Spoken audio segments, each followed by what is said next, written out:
Hello, welcome everybody. Hello, my dear friends and beautiful seekers. Welcome. How are you today? Wow, this is all different for me. Hi, hello. Hi, Mira. Hi, Carrie. You guys, they moved everything around. The interface for teachers is completely different. Good morning, Carrie. Good morning. Hello, Carrie. Hi, Gwen. Hi, Verena. Hello, good evening to you. Jojo's here. Hi, Joanne. Good to see you. Hi, Jack. Yes, good evening. Hello, Peter Brook. Hi. Welcome, everybody. Very cool to have you here. Oh, everything's different. They completely changed things. Your guys' chat used to be on my left-hand side. Now it's over on the right. I don't know why they did that. That's weird. Yes, it's very, very strange. So, can you guys hear me okay? How's the sound? Everything good? Everything Gucci, as they say? Hello? Looks like I'm coming through video just fine. Oh, good. Yay, I'm glad. They actually brought back the full HD 1080p camera quality. So that's actually really exciting. Hopefully it looks good too. Well, hello, everybody. Welcome to Coffee with the Council Reprise number 2. Today we're going to be, I'm drinking my water as usual. Today we're going to be listening to the April 3rd replay. Thanks, Jack. I love this background. I wanted something soft and subtle, but also would contrast my shirt. Yeah, I'm glad it looks really good. Let me actually turn it down from this is how the lower setting is. But I think I like the higher setting. Is anyone brand new? Do we have any firsties who have never come and visited with us before? I'm really having a bit of an adjustment to this new user interface. How funny. Verena, you're new. You're a firstie. Congratulations. Welcome to our community. We hope that you enjoy this. What we're doing this month, Verena from Netherlands. Yeah, very cool. I actually have one of my work clients is from Netherlands. Welcome to you. We welcome you with our warm and open hearts. We hope that you enjoy this. What we're doing this month is we are getting together to watch through replays of the Coffee with the Council sessions that we did, that I hosted last month in April. And the Council of Seven, is a group of guides that I channel. I'll talk a little bit more about them later. And they introduced the topic of Is-ness to us last month. And because I was doing it really early in the morning, at least for my time and for many others as well, I changed the timing for May. So this is a better time for everybody across the world. Hey, Gary, good to see you, buddy. Nice to have you here. In and out is just fine, my friend. Yes, so if you're a firstie, please feel free to follow Verena's lovely example and say hi in chat. Let us know where you're from. Let us know what you're drinking today. Since it is Coffee with the Council, we like to check in with different teas and other things that people are having. So I am still mentally and visually getting used to the change insight timer made, but I'm glad everything looks good. Carrie's drinking water. Love it. Yes, indeed. After dinner decaf. That sounds actually kind of tasty. I don't like coffee, but an after dinner drink like that sounds really yummy. Peter Brook's about to make the white tea again. Orange juice too. Well, it's very early for you, so orange juice makes a lot of sense too. Water instead of wine. That's funny, Carrie. Welcome. How's everybody feeling today? What's going on? How are we doing? Jack's got lavender tea wind down time. I love that. That sounds really, really, really nice. My back's a lot better today. I actually woke up and it was only achy. It wasn't painful.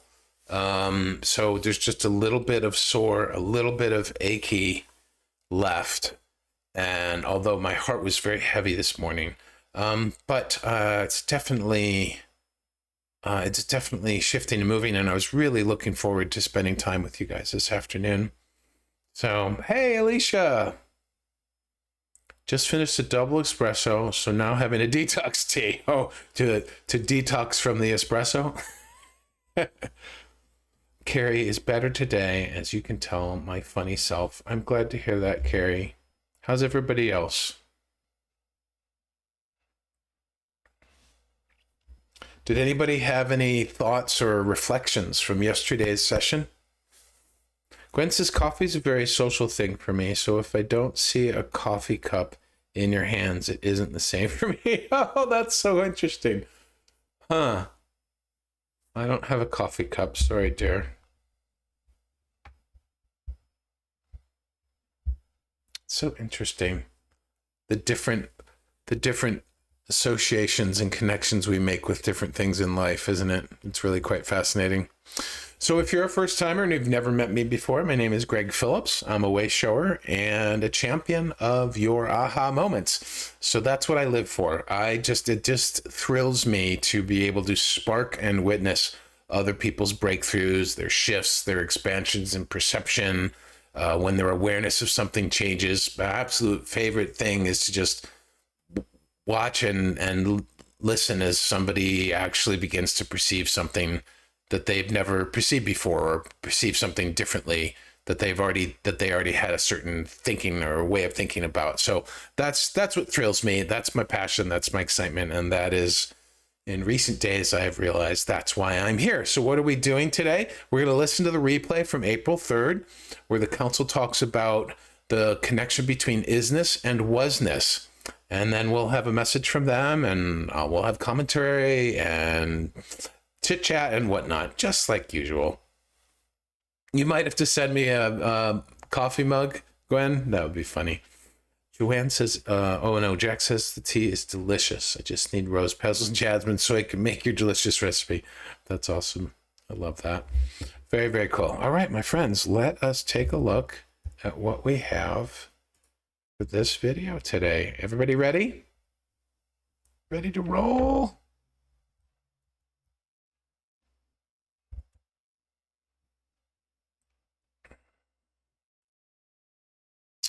Alrighty.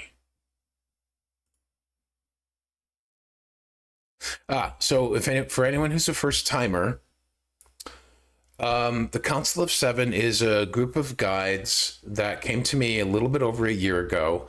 They're not seven different beings. They're a collective of different beings from across different realities, different alien civilizations, ascended masters. Some of them have been incarnate on Earth before. Some of them are pure, just energetic beings. I don't know any of them individually. They don't introduce themselves individually. They don't show themselves individually. They just sort of present as a collective. But they're very loving, and they're very wise, and they're very silly. So they sort of take after me. And the seven means they represent seven distinct energies that are vital for the spiritual evolution of humanity. So the first of which is love, and the second of which is unity. And so they've been talking to us for the last month about is-ness, and in order to sort of prepare us to sort of make the shift between the two vibrations of love and unity. So it's been really, really absolutely interesting. Alicia says, I've been sitting in the is-ness since yesterday and sharing it with others. Oh, I love that for you. Thank you. Thanks, Greg. It has been beautiful to stop trying to heal the past. Hey, love that for you, Alicia. That is awesome, Gwen. I agree. Hello, Catherine. Good to have you, dear. All right, let's get into the message from April 3rd.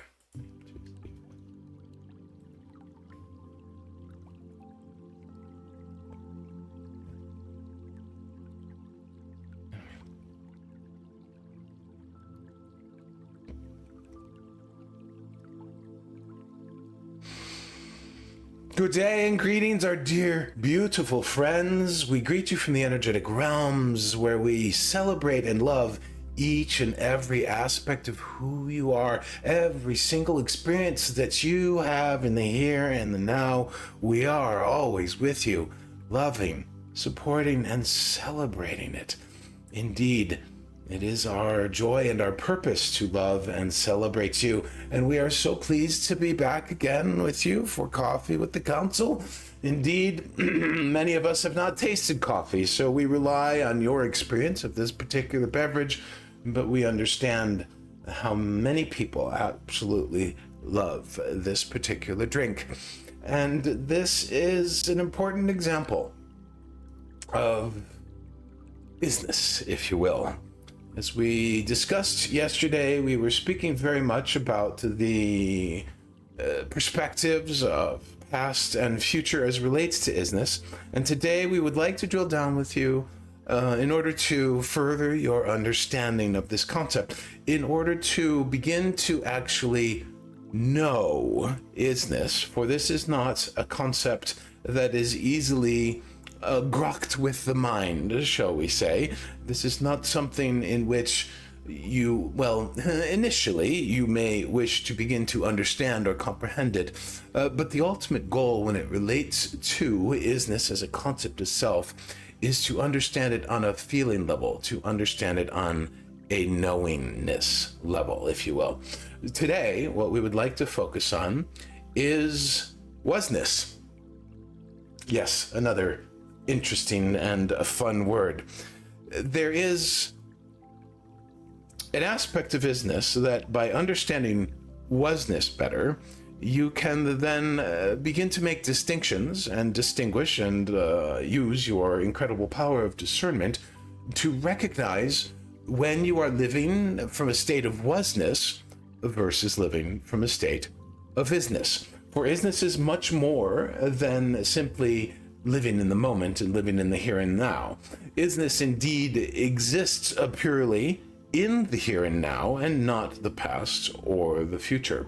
However, Was-ness and Is-ness are sort of like cousins, if you will.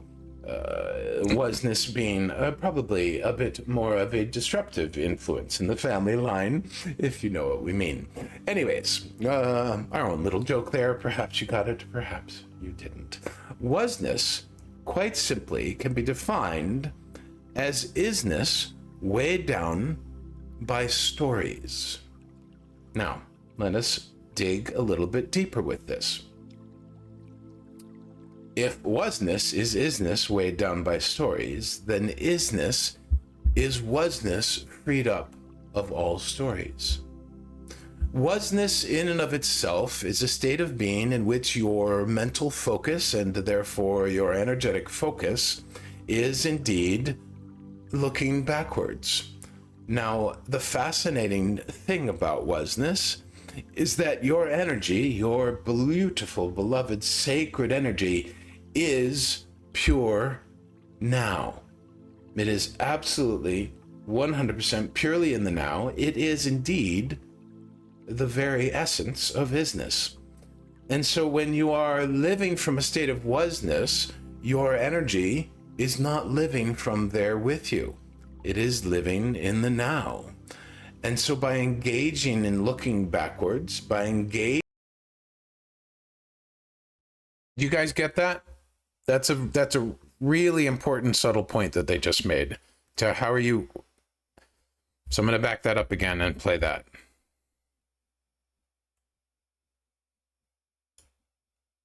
The 100% purely in the now, it is indeed the very essence of Is-ness. And so when you are living from a state of Was-ness, your energy is not living from there with you. It is living in the now. And so by engaging in looking backwards, by engaging in stories about the past, you are cultivating yourself in this state of Was-ness.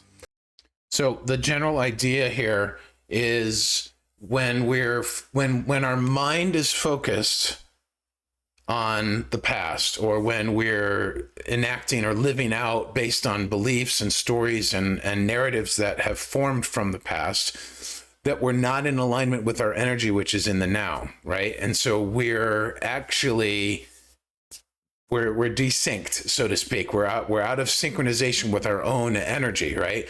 And that, I think that that's the main point, if that makes sense. However, your energy is not joining you there.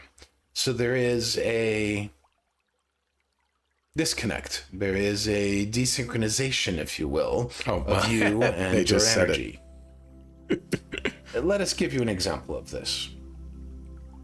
Perhaps a dear friend reaches out to you and says, "Hello, how are you? It's been a while. We have not spoken. How are you?" And then you begin to tell the story of all of the challenges that you've had over the last few years. You begin to outline and detail everything that you have been through.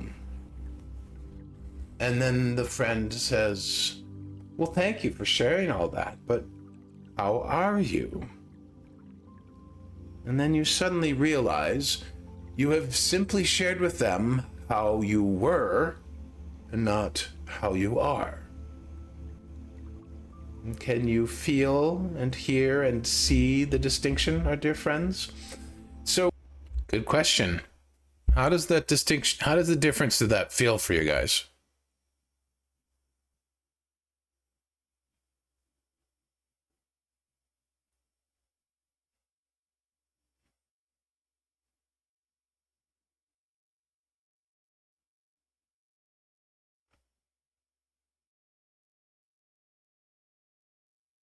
Or shall we keep listening? Lovely and so true, says Alicia. Can you play that again, says Carrie. Absolutely. Thinking on it, says Peterbrook. Perhaps a dear friend reaches out to you and says, "Hello, how are you? It's been a while. We have not spoken. How are you?" And then you begin to tell the story of all of the challenges that you've had over the last few years. You begin to outline and detail everything that you have been through. And then the friend says, "Well, thank you for sharing all that, but how are you?" And then you suddenly realize you have simply shared with them how you were and not how you are. And can you feel and hear and see the distinction, our dear friends? So it's okay. So Gwen says, "I actually caught that the first time and started thinking about not telling all the stories." Yeah. So there's nothing wrong with telling stories, obviously, right? Because particularly when it's somebody that you know and you trust, and they're holding space for you, and you're catching up about what you've been through, right? So take the example with a little bit of grain of salt here, but it's basically. This example that they're using is actually talking about, like, when somebody says, "How are you?" they may want to hear all those stories, in fact. But if we're not talking about how we are in this actual moment, like how we're feeling, what's going on for us in this moment, yes, there may be some history to it. There may be some backstory to it that provides important context and whatever. But you're talking about what's currently going on with you by providing that backstory. But if all you do is just regurgitate or report what has happened in the last few years, well, that could be great for getting, a dear friend caught up with what's been going on. You haven't really answered their question of how are you, right? So it's just it's a subtle example. It's not a perfect example. But yeah, and Peter Brooks giving a great example there. I did this yesterday, actually. Yeah. So it's just, they're trying to point out, it's not about what you're doing in telling the stories. It's about recognizing the feeling and energetic difference between talking about the stories and telling the stories and actually talking about where we are in that moment. Yeah, sometimes it can be negative, and sometimes you're just informing somebody of what you've been through. It really depends on where your energy is at with it today. I think that they go into this a little bit further. Gwen says, "Yes, many times it can be negative. I think it would be better to start with now and then get caught up." And that's a personal decision. That's completely subjective up to each individual. "How are you today?" would be a nice elaboration. Sometimes that's true, Irene. Sometimes I ask people how they are and they tell me what they're doing. That has driven me nuts. I accept it now. But when but I care more about how they are in their heart. So sometimes I've changed the question and I've said, how's your heart today? And that really causes them to stop and think, because nobody usually asks that. But when I ask how you are and somebody tells me everything they're doing, that doesn't really answer the question. So just a little subtle, my own little idiosyncrasy in that, but that's sort of an example of that. Alicia says it's about not being a victim, taking yourself out of victim mode. Yes, that's a possibility depending on where you're at. Absolutely. Joanne says a lot of people ask the question, but don't actually want to know the answer. And that is also true, Joanne. I agree. Yes, indeed. Irene says, yeah, it's not really common to have the ability to be that acutely self-aware. Well, maybe it hasn't been, but it is what I care about when I'm talking to a dear beloved friend. So yeah, I agree with you, Irene. It is not necessarily that common. All right, let's see what else they say. When we engage with stories of the past, what we are doing is reactivating those belief systems and thinkings and definitions that we have created throughout your life, throughout your experience of life itself, that are based in the past.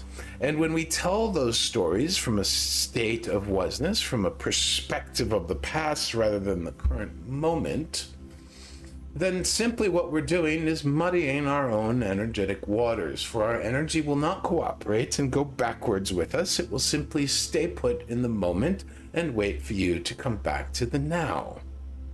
Now, wonderfully and very helpfully, your energy is never in judgment of you, for it is pure and perfect love. It is the essence of all things, of all that exists, and of Source itself. And so an important point about that's coming through for me is just, it's not about the stories so much. It's about recognizing that our energy does not follow us backwards or into the future. Our energy always is in the now. That's why is-ness is such an important topic. So it's fine to tell the stories, but being able to actually distinguish and recognize that your energy is not going to follow you backwards in those stories. The energy is just going to wait for you to finish telling the story and get back to what's going on now, for example, or where you are now. And it does that with unconditional love, because it is pure unconditional love. So it just simply waits for you. So it's not that stories are wrong or stories are bad. Sometimes they're absolutely important, right? Sometimes they provide essential context, like what I was telling you guys about yesterday, and how I was unearthing this 25 to 30 year old narrative, right? Well, it provided context. I had to tell the story. In order even to unearth that narrative, I had to tell, in this case, my AI friend, I had to tell them the story of what I had experienced 25 to 30 years ago. So I had to actually talk through the story. But it's important, and what the council's saying is to recognize your energy doesn't go with you back to the story. You're reactivating the energy that was not the energy, but you're just reactivating the vibe, the frequencies, where things were, right? And your energy, which is purely in the now, simply just waits for you to get back in the moment. Now, exactly, feelings. Now, telling stories in order to quantify or provide context to something you're experiencing in the moment, those can be quite beautiful. They can be negative, they can be positive, they can be anything. There's nothing wrong with stories inherently. They're just wanting us to recognize how our energy does not, I liked how they said, does not cooperate. It doesn't sync up with those stories. It just waits for us to come back to the moment. Energy, in its most beautiful, unconditionally loving way, will simply wait for you to return. Well, that's a great question, Gwen. So is that where, quote unquote, stuckness comes from? I think stuckness can come from a variety of things, but if our energy is, since our energy is purely in the now and purely in the moment, when we go back and think about things and rehash them, sometimes we have to do that. Like I said, I had to tell the story in order to unearth this old belief and this old narrative, right? But when we are living from those old stories, consciously living from those old stories or unconsciously, either one, then yes, that can create a stuckness, because our energy in the now will always be waiting for us to come back into the moment, right? And yet we're continually living from this place. Like, and I wasn't, for my example, I wasn't even aware.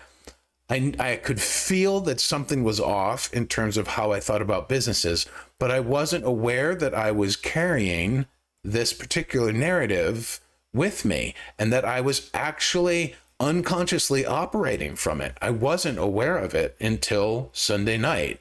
And so the story helped unearth it, but I only used the story as a tool because in the now I could feel that something was blocking me. I was aware that there was a cloud or a shroud over the way that I view my business, the way that I view businesses in general, the way that I view marketing, a whole bunch of stuff, right? And through investigating the story from the perspective of the now, I was able to actually unearth the belief. The belief lives in the now. The belief is current, right? It was formed 25 years ago, and I didn't even know it until now.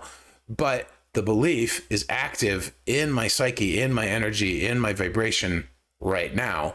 Well, it was, because I actually feel like it's released now, which is great. That feels awesome. So that's just like a subtle example. Does that sort of answer your question, Gwen? Yes. Okay, good. Turn to the moment. Now, this is not always easy to distinguish this difference between was-ness and is-ness. So we encourage you to pay close attention to experiences similar to our example. If a friend says, "How are you?" stop for a moment before you answer. If you're the type of individual who typically answers with something like what you're doing or where you've been or any of your stories from your past, well, those are all still good to share, because any friend who truly loves you will be interested in hearing what your life experience has been of late.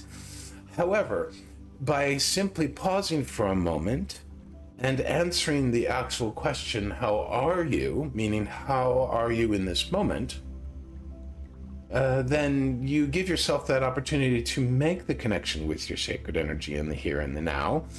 And from there, you have a little bit more of a centered, grounded, foundational connection with who you really are. And when you go into telling the stories of whatever life experience has occurred since the last time you spoke with your beloved dear friend, you can actually begin to then distinguish. As you tell a story, you can catch yourself and say to yourself or to your friend, if they know you well and you trust and love them, you could actually say to yourself or them, I am telling a story about what happened last year. How is this making me feel? I can feel some doubts. I can feel some insecurities. I still feel a bit of a sting over that one particular experience. Oh, interesting. This is revealing that I am currently in the now holding a particular belief about this experience.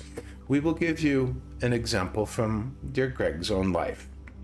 About 15 years ago, he experienced a complete financial collapse. He began the process of giving everything away after being served an eviction from an apartment he was living in the Los Angeles greater area. And he negotiated a safe departure so that he would not have this eviction looming over him, but he extended outward into a brand new adventure of maximum uncertainty as he went house hopping and house sitting and eventually sleeping in his car. Over a period of about a year, he gradually lost everything. And after several years of living this way, always going from one uncertain scenario to the next, some months and days and weeks, not even sure where the next dollar would come from in order to have food, he started to become more friendly with uncertainty itself, but he started to build an identity. He started to define and over-identify with the experience of the loss. Yes, he was learning quite a lot. He was transforming many different belief systems. He was transforming different ideologies. His connection to certain ambitions were being surrendered and let go of. So there was much transformation afoot. But when he finally found himself in semi-stable footing in 2012, after having lost even more, every time he told the story to someone, he felt bad. Because he had created his own identity. He had caused himself to, how do we say it? So it's always weird hearing them talk about me. It's weird enough just watching and listening to my self channel. It's enjoyable too, but weird. So I'm glad they're telling this story, because this is from my life. This is one of the most poignant examples of how I allowed the story, or I chose to have the story define me. And they're right. Every single time I told the story for about 10-ish years, 10, maybe a little bit more, I don't remember. Every time I told the story, I felt like crap. Because what it was doing, it was bringing up the uncertainty. It was bringing up the insecurity. It was bringing up the fears. It was bringing up the self-doubt that I had. It was bringing up how I felt such a lack of confidence during that time period. And I felt lost. I felt stuck. I felt like I didn't know who I was anymore, right? So that was all me identifying with the loss, which is very different than if you hear me talk about it right now. When I talk about it right now, it's more like I'm telling you a story from a book. I don't feel any negatives about talking about how I lost everything. I don't feel that the narrative is defining me anymore. I don't feel that. I don't even it's more like a footnote in my history, as opposed to associating any of it, story or energetically or feeling wise, with who I am. So they're making that distinction there, right? Again, it's not that telling stories or anything is bad. They're asking us to be aware of how it feels when we're talking about what was, when we're in the. So they're saying that being in the was-ness is a state in which all those stories are triggering or reactivating all those negative emotions. He caused his entire reality to revolve around the identity of having lost everything. And he did this from a place not of having transformed, not having learned a variety of different things, although he did acknowledge those. He did it as a person who had lost everything. We don't know if you can tell or feel the difference, but think to an example in your life, a story that you have been telling perhaps for years or maybe months or who knows how long, and you always feel a little bit off center, a little bit bad, a little bit weighed down, or a lot, as the case may be. This is a clear indication that you have identified yourself with the was-ness rather than your current is-ness. And the simplest way to be free of this is to recognize that you have assigned your identity to this particular life experience instead of allowed your identity to shift and move with you and staying in the current moment. And so the exercise in this particular example, our dear friends, is to become willing to form a new identity based on who you are right now. And so this is a little bit about the relationship between is-ness and was-ness.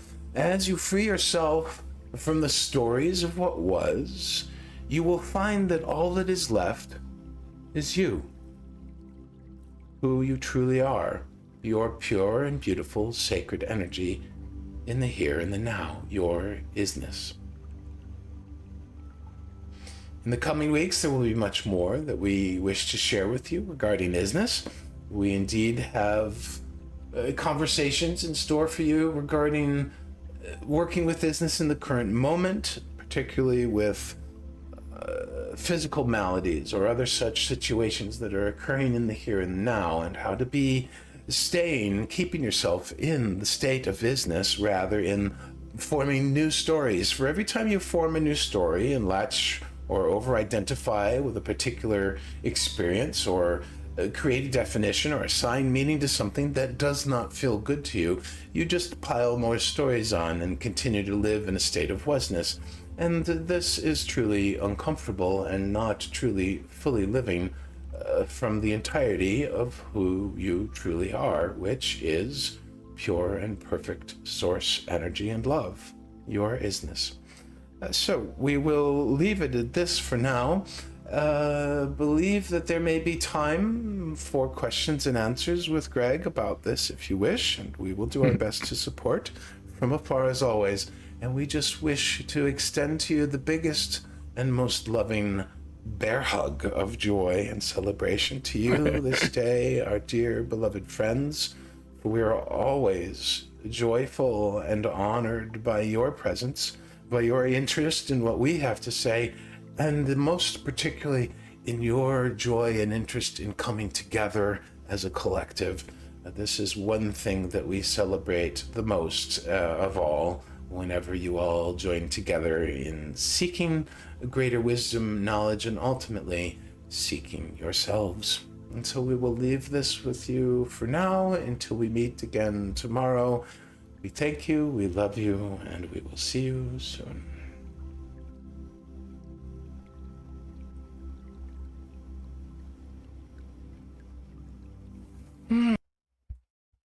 And there we have it.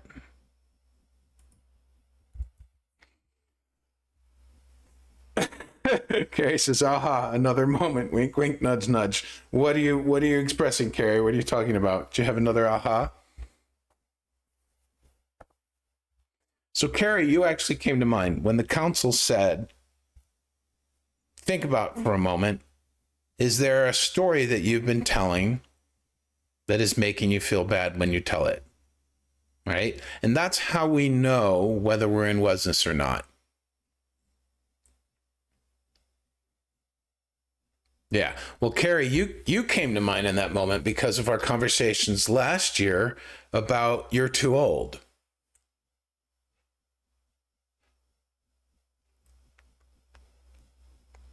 Oh, I'm glad, Jack. Jack says, "Oh, Greg, it's so good to listen again with your interjections." Yeah, I mean, I'm just commenting based on, I think, intuition. I'm just, I mean, this is fun for me. I'm glad it's fun for Jack. Hopefully it's fun for everybody else. So just take a moment, everybody. Oh, good, Gwen. I'm glad. Take a moment. Just close your eyes. Thank you, Joanne. I appreciate you guys so much. Close your eyes and think about a time, and this could be a story that you currently have, or it could be something that you've released and let go of, but you can remember back. Just think about a story that just makes you feel not good, that makes you feel uncomfortable, that makes you feel uneasy, that makes you feel whatever, anything that's this is how you know when you're in the was-ness, is by the way that the story makes you feel. If you're just telling a story, or if you're talking to a friend in order to do catch up and whatnot, and it's not bringing up any of the negative emotions, then you have no gunk around it. You have no over-identification. You've not latched on to anything in terms of that particular narrative. It's just simply sharing your experience. It's what did somebody say? It's explaining, not complaining, for example. That's what somebody said in one of the streams. So, but when you are telling a story and you're feeling the gunk and you're feeling the weightiness of it, there's a lot of times there's an actual weightiness to it. It's heavy. It weighs down on you, right? That's when you're in was-ness. Then all that simply means is that there is a belief or a thought, pattern of thought that was formed back at the time when that story occurred that you are currently holding in your vibration. So all the stories that we tell that have that weightiness have nothing to do with what happened in the past. They were catalyzed by it. They were triggered by it. It was formed in that moment. But the way we're feeling isn't about what happened in the past. It's because of what we're holding on to, the belief and the thought pattern that we're holding on to in the current. in the moment. Carrie's talking about what happened to you 40 years ago, having your stroke at 24. Yeah.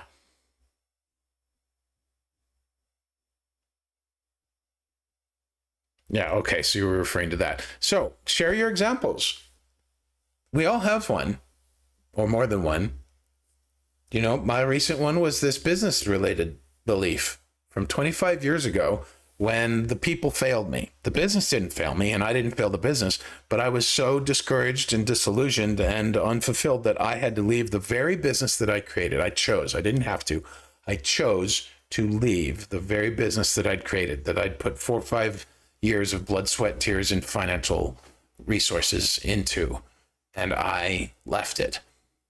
And not because it failed me or I failed it, but because the people failed me. And I didn't realize that until I actually looked at it. So what's one example of your stories that makes you either currently feel bad or used to, and you've now let go and release? Joanne is definitely my knee. Okay. Yep, absolutely. Carrie, for me, more than one, lol. Of course, we all have probably more than one, my dear, but I'm just asking for one example to keep it simple. But here I am still, and not as I was, but what I am. Okay, not quite sure. But here I am still, and not as I was, but what I am. I think I get what you're saying. Who else?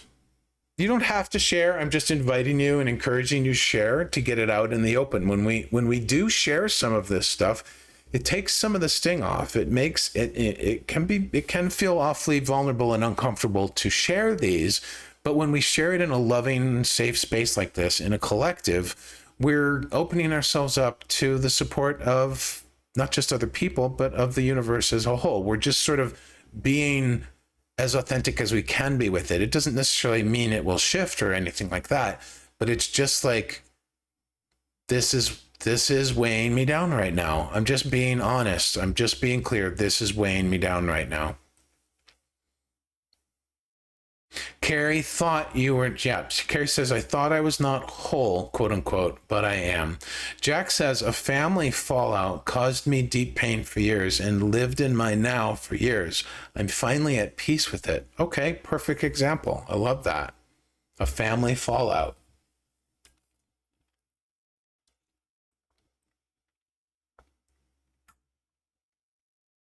Gwen says, my mother was very critical as a way to make me better, but it made me feel not good enough.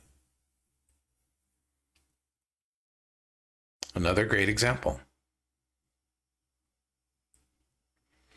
So what happens when we're not aware of how these beliefs are making us feel? We just continue on with them. They continue to live through every moment. They become the lens through which we see everything. I mean, with my recent experience with unearthing the business belief, because I thought the business had failed me and that I had failed it, I had created a belief that no business would ever support me. And so ever since I've become an Insight Timer teacher, which is what, a year and a half now, for the last year and a half, I have not believed that my business could support me. And guess what? Well, the business has supported me, but I have not been able to see evidence of it. I can see evidence of it now. And the amazing thing about my particular story that this is coming from is that even after I left the company and got booted out by the board, 2 or 3 months later, my business partner turned around and sold the company. And even after I had left the company, the business had supported me because I got to sell my stock and make a boatload of money, well, a little bit of a boatload of money that allowed me to travel the world and semi-retire for 5 years. So even after I left, the business was still supporting me. I didn't even realize that until yesterday. And so for 25 years, I've carried this thinking that having a business would cause me pain, basically, would create trauma, would not support me, right? But that's not true. That's just a belief. That's just the thought pattern that I formed based on that experience I had. And now I'm shifting that. Jack says, if we continue to bring it into our now, We get ill health because of it. Yes, that is one possible side effect. I believe I've held on to stuff way too long. Dis-ease. Dis-ease is one of my absolute favorite ways of speaking about things because it separates the ease from the dis, basically, and it makes that very, very clear. Yeah.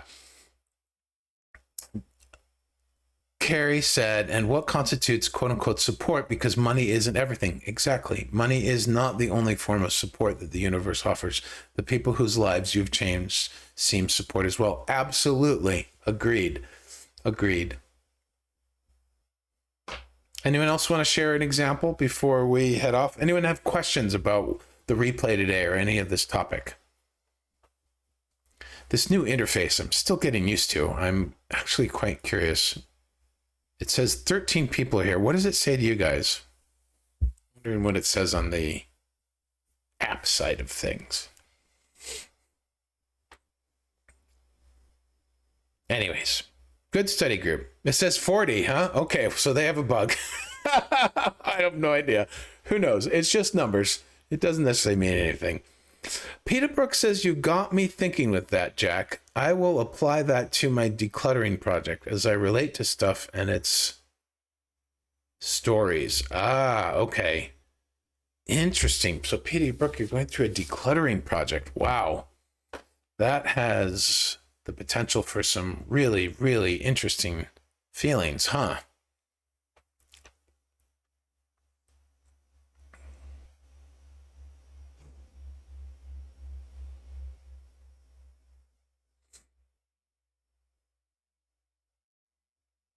Questions about what we've been talking about? More comments, more sharing? We still have a little bit of time. And after that, I must go back to work. Jack says, my earliest memory is of my best friend leaving England to go home to Europe. I felt rejected and carried that for decades. Crazy.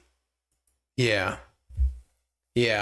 And see, this is why we should not, let's see, how do I want to say this? This is why stories in and of themselves are not a bad thing, right? Stories are just neutral, just like how Bashar talks about how everything that we experience in life is inherently neutral. There is no meaning or significance in life. We are the ones who give it meaning. We are the ones who give it significance. And so an experience like what Jack had of her best friend leaving England to go home to Europe, she created a belief. She assigned the meaning and significance of that. And in this particular instance, she assigned that meaning of rejection and whatever else went along with that, right? But the event itself, her best friend leaving England and going to Europe, the event itself has no significance and no meaning except what she gave it. And now that she's growing in her awareness about stories and belief systems and patterns of thinking, this is the other amazing thing about this. As we become more aware about the significance and the meaning and the beliefs that we have built up over time that we're still carrying, as we become aware of them and let go of the ones that are fear-based or the ones that weigh us down or the ones that are outdated and no longer serving us, because they do serve us for a while, right? They keep us safe sometimes. They help us navigate through life. They create an environment, a mental and an emotional environment in which we grow and learn from, right? So they do actually serve a purpose, right? But as we get to identify them, we can then reframe them. We can literally reframe them. And what we're doing when we reframe them, we are vibrationally changing our history. So we are literally making that change. It's really quite fascinating when you think about it. Carrie says, I think this has been a very good reprise of what we need to learn and understand. Oh, I'm glad, Carrie. Jack says, I was only 4 years old, but remember it so clearly. Yeah, when I was 4, I had a dream. It's a crazy, silly dream. Batman and Robin and the Man in Moon came down and tickled me while I was in bed. It's a ridiculous dream. But it formed a trauma in my mind because when I went downstairs to talk to the adults and tell them about it, I was scared. I was legitimately scared. And I loved Batman and Robin. They were like my favorite superheroes as a 4-year-old, right? And they had violated me Basically, I was too young to say it that way, right? And I'm laughing because it's silly now, and I have ideas of what it really was as instead of a dream. But when I told the adults, they all laughed at me. They didn't take me seriously. They weren't like, "Oh, there, Greg. We see that you're scared. Don't worry about it. We'll come and, we'll tuck you in, whatever," right? And that, yes, and that hurt because I turned to the people who were supposed to take care of me and protect me, and they didn't. So what are the possibilities from that? Well, I could have created a story, which probably I did. I don't have it anymore, I don't think. But that, I can't trust the people in charge or in support of me. Or I could have created a story about dreams aren't safe. I mean, one of the things was I was so scared, I stopped sleeping on my tummy for years as a kid because of that, right? But it was just, I didn't know better at 4. And at that age, I was already energetically and spiritually sensitive, but didn't know it. And my parents had no resources for guiding me or helping me with any of that. So just another example of how we can have any particular experience, right? Somebody else could have had the exact same dream and giggled at it. And they wouldn't have been scared, and they wouldn't have gone downstairs to talk to the adults, right? Take, for example, the not enlightened, but Susan Sage has a great story about the spiritual experience that she had, and she was completely elated and transformed from it. I had the exact same experience, but it scared the crap out of me, and I didn't want to touch meditation again for several years. Very similar experience. Like, we both went into the non-physical. We both had this experience of transcendence beyond all that is and just being one with everything. And she came back from it feeling elated and open-hearted and expansive. And I came back from it, and we weren't together, but we had the same experience at the same time and at the same age in our lives. And I came back from it scared. Well, that's the filters that I had. I was scared of everything as a child, even as a young adult. That was the filter I had. That was the view, that was the perspective I had on life, that everything was scary.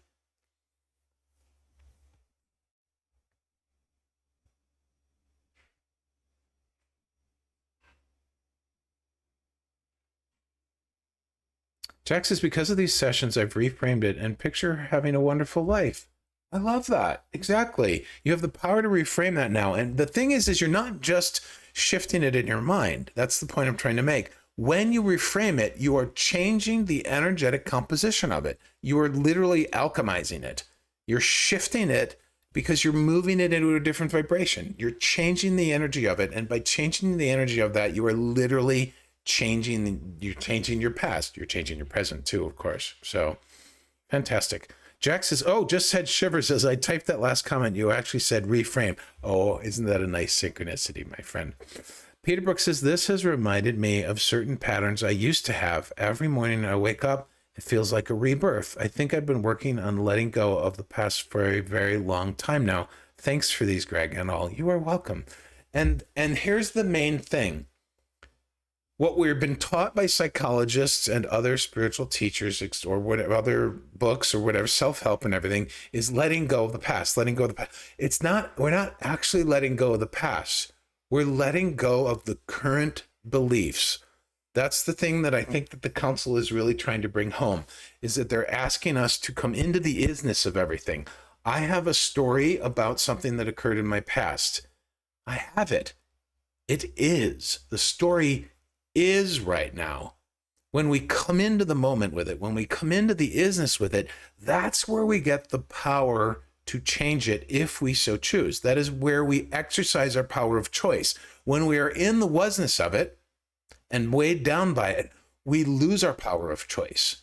Think about it. We can't think clearly a lot of these times because, like, when it's hysterical, it's historical, for example. So there's a potency. And there's that extra special something of bringing it into the moment, right? Instead of telling the story of how it's in the past, own it right here and now. That's, I think, what the council is asking us to do. Own it right here and now. I have a belief. Sure, it's based on something from the past, but the past is an illusion. The future is an illusion. There is only the now. There is only the moment. And in this moment, that story is active. That belief that is active. That thought pattern or behavior pattern that weighs you down. It is only and ever purely active in the moment. It truly has nothing to do with the past. It originated in the past, but it is very much in the now. And what we're letting go of isn't the past. We're letting go of what we're holding on from the past. We're letting go of those beliefs that are in the now. We're letting go of those thought patterns that are in the now. And we're owning and claiming that. And you didn't even have to have a replacement. Like Jack was able to reframe it with a beautiful replacement. You can just simply, as I often do, not always, but sometimes I just say, I'm willing to believe differently. You create a space for it, and you allow the universe and synchronicity to fill that space with a new belief. I'm not exactly sure what new belief I'll have regarding business, but I can tell you that in the last 48 hours, I now feel like I love my business and that my business loves me. I've never, ever felt that way. And my passion for what I do has returned because I have not felt this degree of passion that I have these last 2 days for what I do and for my purpose here since the early days of my first business, like 25, 30 years ago. And that's just from me letting go and releasing the current belief. Carrie says, right, that you don't trust people. Yeah. That's what it means to me, non-attachment. Absolutely, Peter Brook. Very cool. Hey, Jackie Mancuso. Good to see you. If anybody doesn't know Jackie Mancuso, dear friend and beloved teacher on Insight Timer, happy to have you here too, my dear. So good to have you back from Peru. How was the dance convention? Yay, Jackie's here. And Carrie says that we love your business and you. Thank you, sweetheart. I appreciate that. But think about it. Well, I think about it. I've never been able to say, until yesterday, I had not been able to say that I love my business. And I had not been able to feel that my business loves me too. And that reciprocal love, that cyclical, synchronous love is very powerful to recognize and feel. And it's always been there. That's the thing.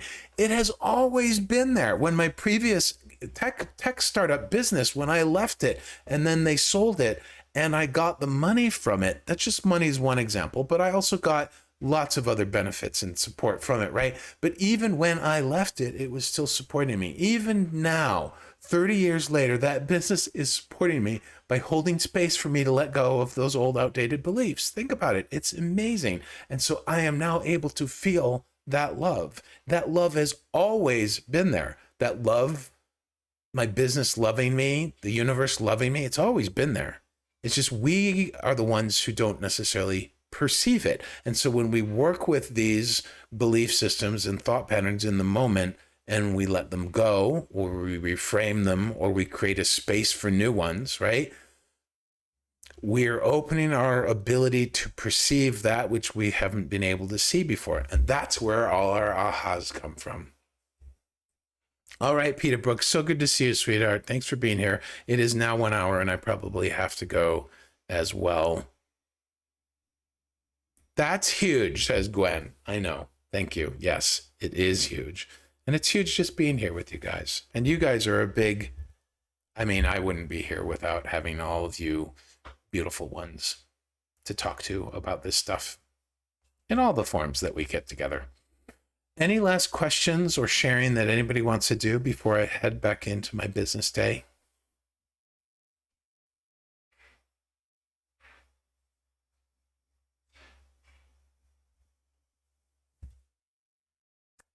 This has been wonderful. Tomorrow, what we're going to be looking at, what are we going to be looking at tomorrow?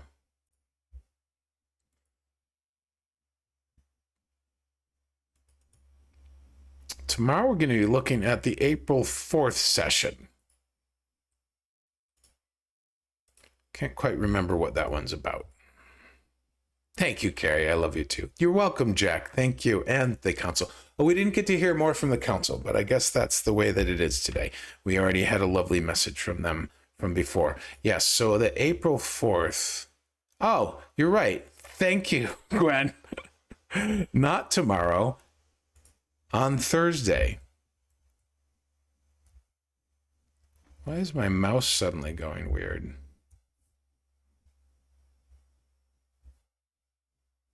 Oh, because my cord was on it.